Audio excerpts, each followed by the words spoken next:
A very happy women's day to all. আমাদের ব্লকে সেজন্য আজকে ওমেন্স ডে সেলিব্রেট করা হলো। জানি অনেকে বলবে যে এই দিনটা কেন আমরা আলাদা করে সেলিব্রেট করব। আমার মনে হয় যে আমরা অনেক কাজকর্মে ব্যস্ত থাকি, কিন্তু এই বিশেষ দিনগুলো আমাদের মনে করিয়ে দেয় কোন কোন কাজে আমাদের ফোকাস করা উচিত। এবারের ওমেন্স ডে থিম হচ্ছে for all women and girls rights, equality and empowerment. তাই বলবো সমস্ত মেয়েরা একে অপরকেও সম্মান করো, প্লাস ছেলেদেরকে বলবো তারাও যেন মেয়েদেরকে যথেষ্ট পরিমাণে সম্মান করে, তারা যেন সব জায়গায় সেফ ফিল করে প্রত্যেকটা মেয়ে। এটাই বলার আজকের দিনে। আমাদের respected BMOH sir, senior PHN, plus আমাদের বাম যে দাদা আছে তিনি সবাই মিলে উদ্যোগ নিয়ে আজকে এই ডেটা সেলিব্রেট করেছে, আমাদেরকে স্পেশাল করে তুলেছে।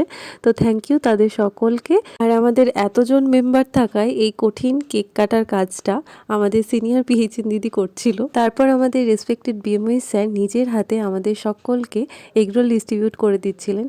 আমরা না থাকলেও এই সুন্দর সুন্দর মুহূর্তগুলো আমাদের সাথে সারা জীবন থেকে যাবে। তাই এই মুহূর্তগুলোকে ক্যামেরাবন্দি করে তোমাদের সাথে শেয়ার করে রাখি, যাতে করে আবার যখন এই ভিডিওগুলো দেখবো আজকের দিনে আমরা কি কি আনন্দ করেছিলাম সেগুলো যেন আবার সবকিছু মনে পড়ে যাবে। তো আজকের মতো ভিডিওটা এই পর্যন্তই। ভিডিওটা তোমাদের ভালো লাগলে অবশ্যই লাইক অ্যান্ড সাবস্ক্রাইব করে দিও। And again happy women's day to all.